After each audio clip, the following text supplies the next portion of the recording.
basketball analysis with over 70 years combined experience. This is the Bob Ryan and Jeff Goodman podcast. NBA, some college, a little bit of everything. You know, what can I say? But it wasn't going to happen here. Time for Bob Ryan, Gary Tangwa, Zoom and Pod right here on CLNS.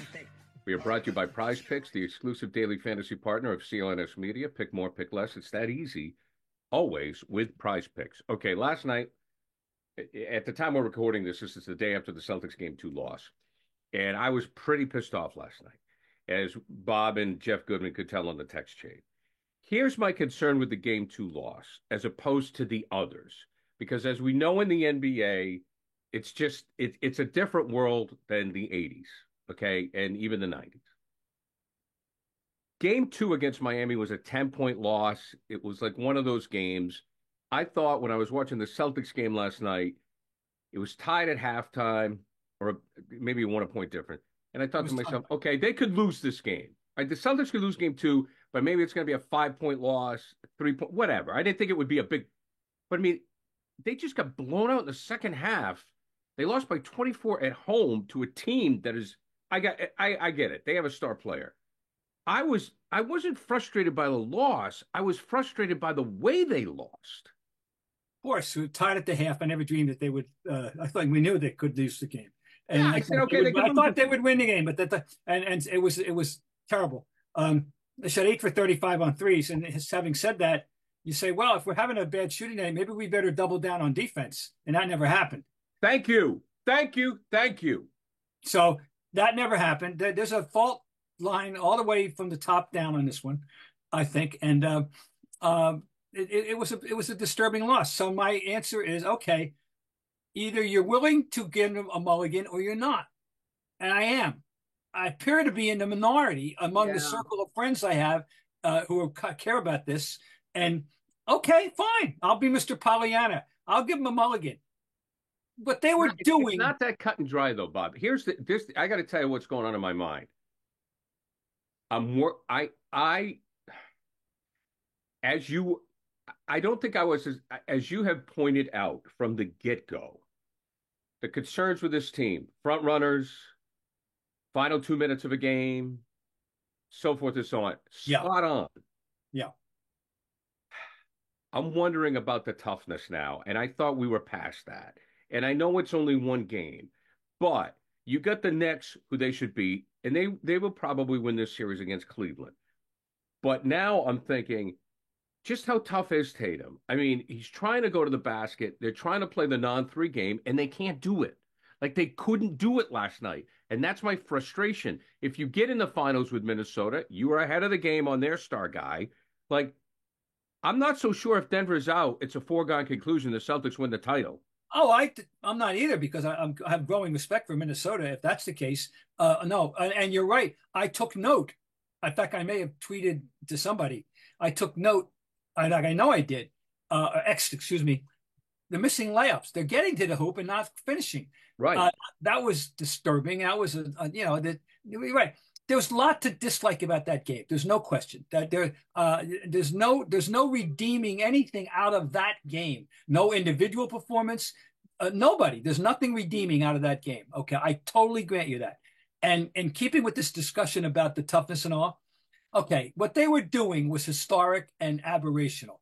They had won 5 playoff games this year by 20, 20, 14, right. 24, and 25. Okay. Nobody does that. Nobody does that. Nobody. Okay. The 50 Lakers didn't do it. The 86 Celtics didn't do it. The Bulls didn't do it. Nobody's ever done anything like that. That wasn't going to sustain itself. That didn't make any sense. Okay. Now that they have been slapped in the face, now let's see how they respond. I'll be very curious to see how they respond. And I think that's the issue here. You're right to question them, and I question them too in this regard.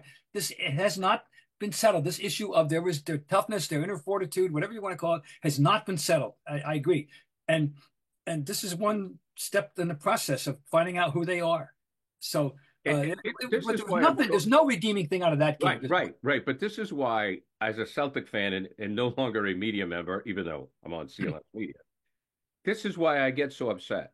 They have so much talent. Yeah. So much talent. That's the thing that drives me crazy. Like, I'm like, okay, I can take a 10-point loss in game two. I can take an 8-point loss. You got outplayed. It didn't, they got great players too. Like, they have so much talent that, quite frankly, if Denver doesn't, well, we don't think, if Denver's out of it, which is probably going to happen, if they don't win the championship, I just feel like it's such a waste. There's so much talent on this team, Bob. That's why. And we agreed that the time is now, and that they do have the talent. I've been saying all year they've got the most talented 1 to 5, 6, 7, 8, 9, and right down to 10. They have the most talented roster in the league. I cannot believe there isn't a coach in the league who wouldn't trade the roster theirs for this roster and say, okay, now let me at them. I'll take them over. I'll take this roster. Sure. The deepest roster of legitimate NBA players who deserve to be in a ball game when it's 2 minutes to go, or whatever way you want to define it for yourself. They've got it. And so it would be very, very bad if they squander this opportunity. They haven't squandered it yet. They haven't. Not to mention, these are the playoffs. I looked it up just for the hell of it. And, in their own experience, and I'm sure there were plenty of other teams that have it, just the fact, they lost at home. Okay, fine. The 85-86 Celtics they're one off. They never lost a game in the playoffs at home. They lost one game all year in Boston Garden, and okay, that's it. Okay. And 81, they lost game 1 to Philadelphia at home, and they won 5 and 7 on the road. That team. 84, they lost game 1 at home to the Lakers. They lost game 3 by 33 points. Remember that one? That's the 12 heart transplants game. They played like Sissy's game. They won game 4 in overtime, and they won the whole thing in 7. It just historically. You can lose at home at once in a while. If you can't win on the road, you don't deserve to be a champion. Well, that's true. That's true. There's open questions about this team. If they had lost by 1 point, well, no, this is more disturbing, but more rationalizing than the torture is when you lose the 1 point game. This is I can take that. Like to me, and you've said it too. We've all said it. The 300 or whatever best players in the world are in the NBA. So if Cleveland wins game 2 and they were on fire and the Celtics played their ass off and they were playing great, and it just goes Cleveland's way. Like, I can live with that. Prize Picks is America's #1 fantasy sports app with more than 3 million members. It is the easiest and most exciting way to get on the action while you watch your favorite sports and players. You just pick more or less on 2 or more player stats and watch the winnings roll in. Prize Picks is so easy to play. I can make my Celtic picks and make my entry in less than 60 seconds. Quick withdrawals and easy gameplay and an enormous selection of players and stat types are what makes Prize Picks the #1 fantasy sports app. Celtics and NBA fans, you can get in on Prize Picks in 30 states across the country, including California, Texas, and Georgia. On Prize Picks this week, I'm selecting Jason Tatum to dish out more than 5 assists and his teammate Jaylen Brown to have more than 22.5 points. Download the app today and use code CLNS for a first deposit match up to $100. Pick more, pick less. It's that easy. Prize Picks. Moving on from that, I just have a couple more questions on that, though. Obviously, this is the first time we've seen since he went down where Porzingis was missed great. Yeah, because he had become Plan B. We're worried about this. And we are. I think who isn't that cares about the game? Worried about this obsession with the 3. Right. And they're living by it and dying by it. And they do have an alternative this year to throw the ball into a 7-3 guy who knows what he's doing. He wasn't there. And would they have utilized him? Probably not. But maybe they would have. We don't know. We all feel the same way that they should be able to get through the East without him, but they're going to need him when they get to the finals, one way or the other. Whether they're playing Minnesota or whether they're playing the Denver, I don't think it would be OKC, but it's probably Minnesota or Denver. This is still an open. Are they going to use? I've said this. I don't know if you remember, but I definitely said my #1 question, other than the generalized one about their makeup. Yeah. My #1 technical question entering the playoffs was: will Joe Mazzulla use Porzingis to his best advantage properly? and we don't know now because he's not playing. So that was my number one question. And here's my second point, and in regard to Mazzulla, done a great job, no argument. But when stuff gets shaky and you need somebody to right the ship, we still don't know if he's that guy. I'm sure you can think of examples in the past where teams have needed an adjustment. They've needed a talking to, if you will. And, I don't know if we don't know. We don't know if he has that clout. No, we don't know. I mean, I'm thinking of previous Celtic teams, and the '60s they had these Hall of Fame veterans, and we wound up with a player coach who's the most important player in the history.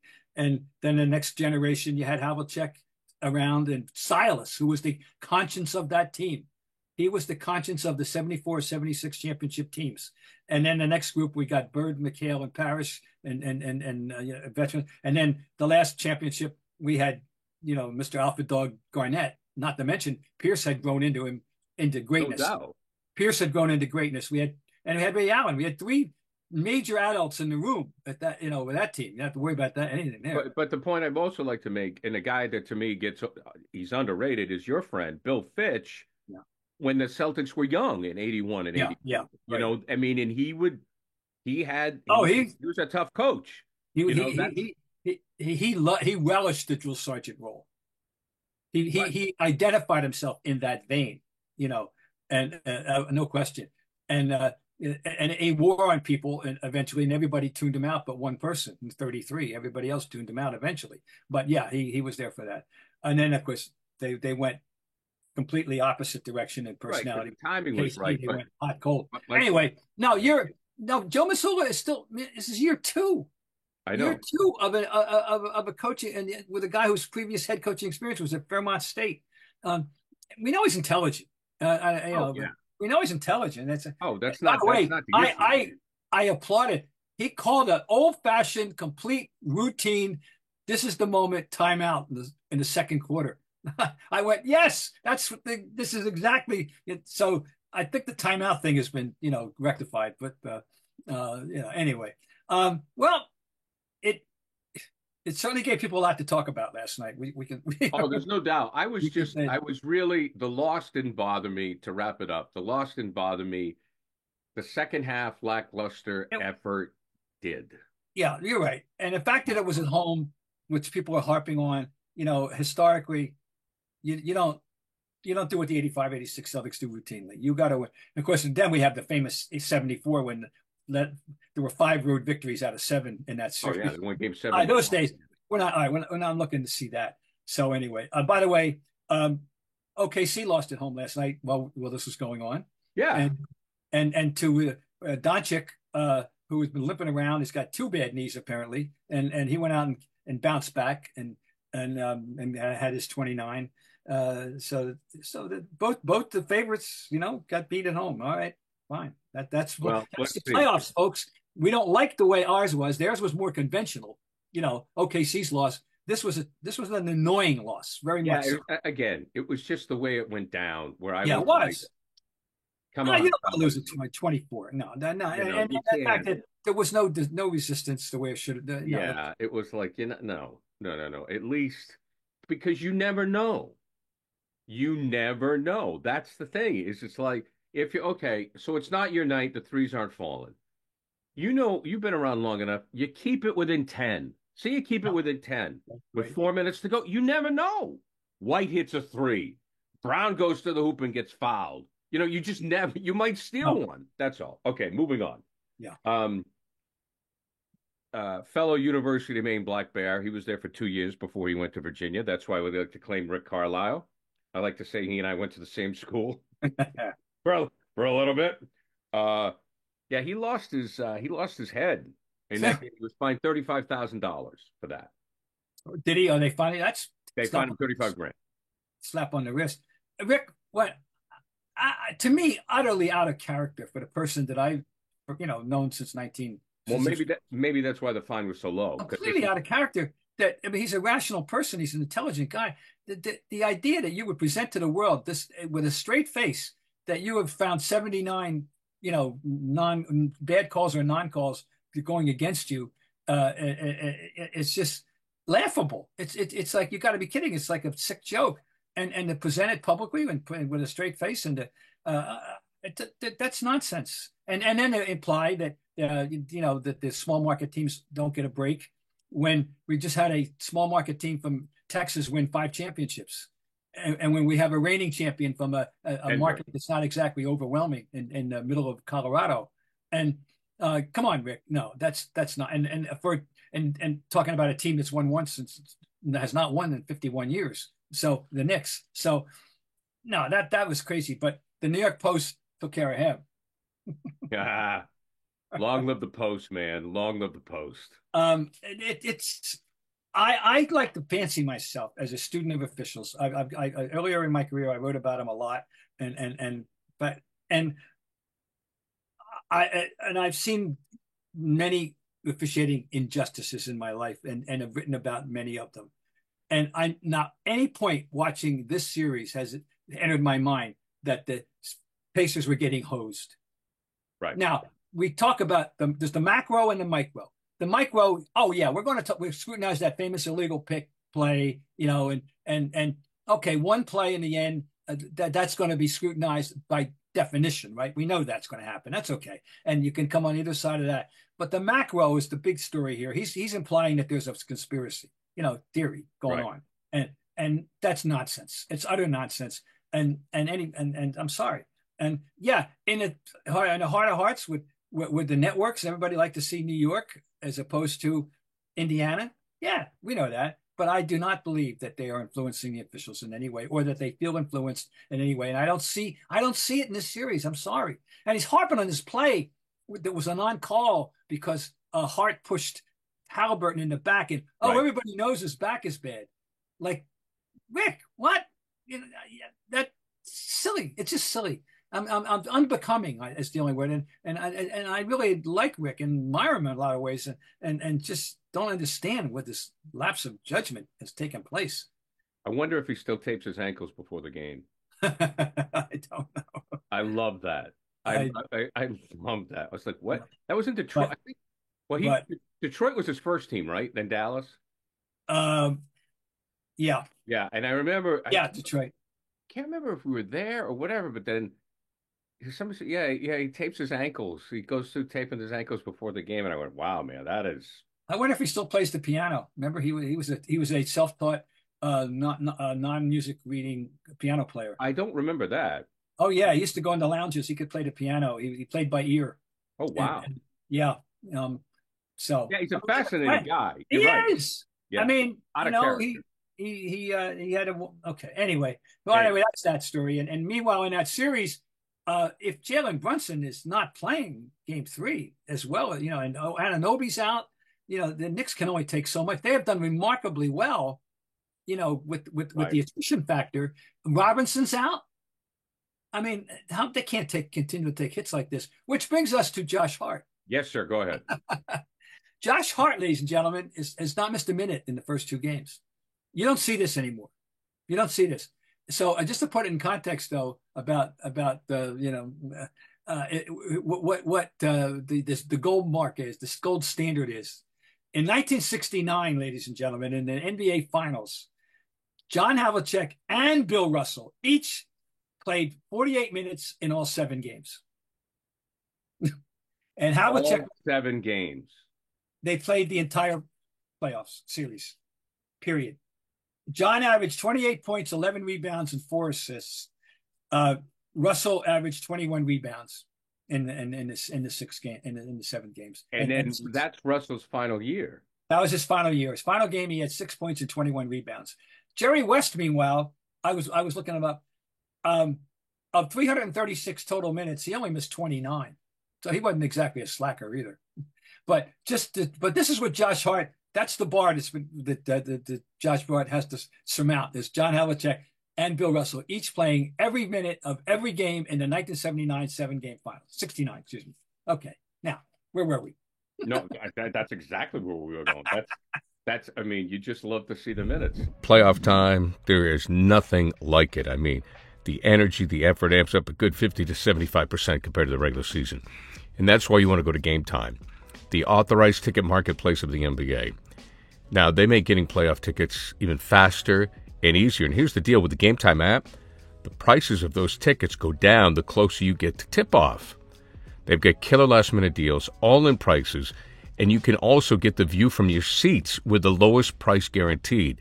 Game Time takes the guesswork out of buying NBA tickets. So here's what you should do. You download the Game Time app and you browse it, and you can see that you can get Celtics and Bruins playoff tickets for less than $150. And again, the closer to Game Time you get, the lower the ticket price is. These are terrific deals for big-time postseason games. Last-minute deals. Save up to 60% off buying last-minute sports, concert, comedy, theater tickets. All-in pricing. Toggling this feature shows that the total up front with no surprise fees at checkout and also the lowest price guarantee. Or Game Time will credit you 110% of the difference. Your purchase is covered with the most flexible customer service policy in the ticket industry.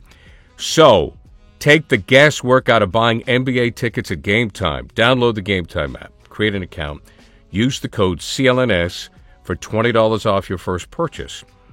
Terms apply. Again, create an account and redeem the code CLNS and get $20 off.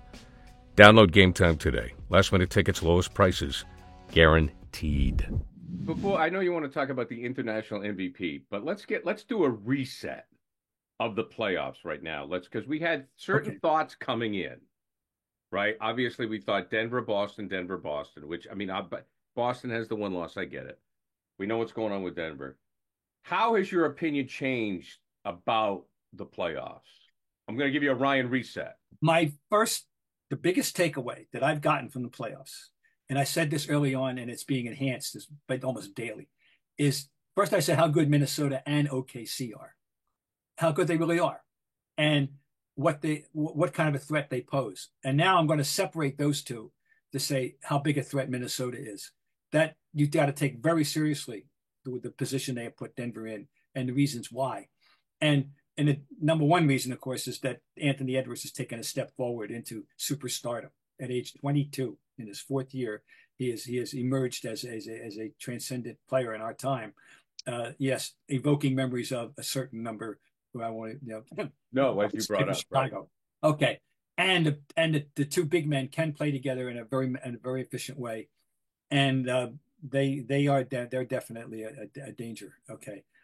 And OKC, they're good. They're very good too. And but Denver is vulnerable out there.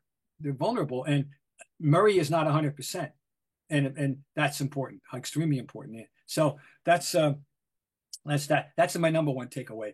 Other than that, I don't know. In the Here's East, mine. Here's mine. Go ahead. I think the Knicks down the road are going to be a force to be reckoned with. If you're healthy. And if you can make, I don't know what their cap situation is. Yeah. But I mean, you just mentioned, I mean, everybody, with Brunson alone, they have been really causing problems. Now, obviously, I mean, if the Celtics played the Knicks and it was just Brunson, I'm still going with the Celtics. But if the Knicks are 100%, or if they do some tweaking in the offseason, the Knicks have something to build on. And I don't think I ever would have thought that the Knicks would be equivalent to maybe Milwaukee or Philadelphia, but Philadelphia can't stay healthy. And I always consider Milwaukee to be the biggest threat to the Celtics. Yeah. But I think if the Knicks tweak the roster in the offseason and everybody stays healthy, I think you'll be able to next season say they are a threat to the Celtics. Just go back to January when they had a healthy Randall, and in January they had the best month they've had in 20 years, and they were a force. I agree with you. They're going to be heard from. The coaching, there's no arguments. I'm sorry, got it. Can't have any arguments there. The front office, there were questions about how Leon Rose was running that team, but he's made some good moves. The issue is going to be contractual with the big guys right now. Right. I believe Robinson and Hartenstein. So you'll see what that's an issue about how can they hold on to them, and wouldn't they be nice if they can keep them both? Hartenstein's an excellent backup, and more than I ever realized. No, they've got a lot going for them right now. They definitely do, and I totally agree with that. Not Yeah, that they're no longer just that, oh, aren't they a fun team to watch from New York? But they're not really a threat. Well, that's kind of changing. Yeah, no, it is, and they've got the Garden galvanized. From what I gather, the Garden is back as a place, Sure. as a great six man, and which is good. I think I've said continually over the years, every league benefits when New York teams are good, Of whether course. what sport it is, because they're polarizers. They rouse the nation for or against them, and that's good. So good to have the Knicks back in the mix, and I agree with you. They're next Randall supposedly will heal, and everybody, and Anunoby will heal, and Brunson will not. That's no debilitating issue. They're definitely going to be heard from. Yeah. And that's the thing. Again, you take a look at Brunson and you take a look at Tatum, and again, not to pile on Tatum because it's really hard. It's hard being a great player in Boston without a ring. It's really hard. I think we ought to save a whole segment about this interesting situation regarding Tatum. It's a lot to be said. You've opened the door there, and I have it's in my mind too to talk about the stress on this young man. A lot is not really fair, and he's in a certain locale where I always say about Boston, and not just about sports, but in general. You like to be enhanced by history, but you don't want to be swallowed by history. Oh, we're swallowed by it. And we're in sports, we're definitely swallowed by history in Boston sports. And like right now he's a victim. And there's no question, because like he's the next Brady, I mean, really. I mean, it was Brady, it's just Brady left. We can explore the next star, which really sucks for him. We can explore the whole Celtic history someday, and it's interesting. So yeah, but it's worthy of exploration. Because you take a look, and this is like, you take a look at a guy like Brunson, or you take a look, Edwards in Minnesota, and they've got this will, they've got this growl. It seems, Brunson's been disrespected. He got the contract. He's overachieved. Tatum was a third pick, and that's like the thing with Tatum is sometimes he's like, if he doesn't win, the thing that's unfair with Tatum is that if he doesn't win a championship, he's going to be criticized for what he isn't, right? Which is an angry player, right? I mean, edgy. How about the word edgy? Edgy's better. Angry's not good, but Jordan, Jordan would get pissed off. Larry, these guys, so edgy. He's just going to be criticized for not being edgy, which Jordan is still. Jordan took names at his Hall of Fame. Oh, I know. So yeah, but that was not shocking. It was in keeping. Not at all. That was in keeping. So yeah, you're right. No, right. Well, you're right. I agree with you, and that's definitely the case on Jason. That's the thing. So, anyways, I can't believe I'm saying I like the Knicks, but it's good for business. The international MVP dominance. You know something, Bob? I like, because you know the game, you know where everybody's from. I don't even know if fans think about it. Yeah, I don't know. I don't think people are, I don't think which is good. The hell out of me. It's a good thing. Well, it intrigues the hell out of me. The idea that with this run we've had with Jokic and Antetokounmpo, Embiid, who of course is now a U.S. citizen, but he's a native of Cameroon, and by the way, the runner-up this year also happened to be from the first three. Gilgeous Alexander is a Canadian. Right. Canadian. Oh yeah. And of course Doncic is a Slovenian. So yeah, I believe so. Yeah. So no, it's fascinating. It all basically goes all the way back. This is the residual effects of the Dream Team. 1992, right. The spotlight that was put on basketball for the world to see how to play the game at the highest level. Your friend from Russia. The great Boris Stankovic from Serbia. Sorry. And of course, the one player who was already established at the time was Sabonis, right? Arvydas Sabonis was already established. He was before that, but all these young men, all these Dirk Nowitzkis and all the Manu Ginobilis and all these guys we have today, I think you can definitely trace how basketball has grown from the Dream Team presentation. But the fact is that It is. I just think it's a phenomenal. It's an interesting phenomenon that the MVP dominance. And you say, who is the reigning American player right now? So really, and think about big men. For the Olympics, because we're gonna. I guess Embiid's going to play for us. Right. France is pissed off, but if we didn't have him, who's next up? Bam Adebayo, I would say. Right. And but I like a nice player. I mean, Edwards is probably your next one, right now. Well, I'm talking about big men. Yeah, but I know, I understand. But Edwards. Oh, yeah. Well, Edwards is now stepped up, of course. And but I think the great thing about it, like I think kids or people that are into the game, you remember the '80 Olympics and I don't think people just don't. They just look at them as players. They just I don't even kids that are watching the game, they don't even. Yeah, well, but that's a good thing. And that's a good thing. That's my point. This is maybe my personal little obsession. That's fine. No, people. I think it's a good observation, and I also think it's the type of sport. The thing about basketball, it's not expensive to play. That's, I think, the challenge with the NFL. Get the sneakers, yeah. I mean, sneakers and a rim. You don't even need a net. I mean, whatever. A peach basket, if you will. I think the challenge, like the NFL, they've always wanted to make the NFL an international game. It's expensive. Oh, expensive. Hockey. Oh, yeah. And hockey too. But I think, kids, it's much easier for kids in Serbia or Greece or Spain to go out and play hoop than get a set of pads and a helmet. And then you got the whole concussion thing. Yeah, I just think the game itself, the game of basketball can be played anywhere. And I think that's conducive to being an international game. And since I opened the door in this discussion of international, where you have to acknowledge that the most intriguing one of all is Wembanyama. What is going to be the ceiling?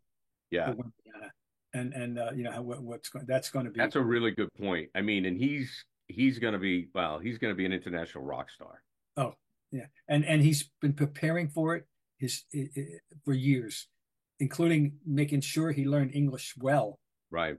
He wanted to be sure he'd be proficient because he knew he was taking his talents to the US of A.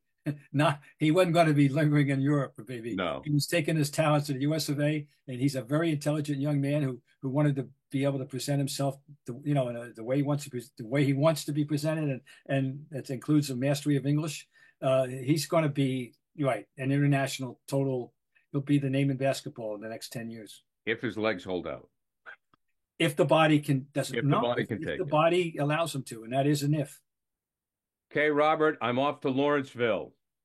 Well, good for you, and give my regards to the. I was going to say to the field house where I spent countless hours playing basketball, except that it's no longer there. I guess I don't know whether they raised it with a Z or what, but they got a brand new one. So I want to report if you get a chance to peruse the new one. Oh yeah, I'll take some videos. I want to report. Yes, but I don't know exactly where the lacrosse field is in conjunction with the field house now. But anyway, good. We just want young Tangway to get a goal against Lawrenceville. I go, Lawrenceville's loaded. He's like, Dad, they're loaded. I go, just get a goal.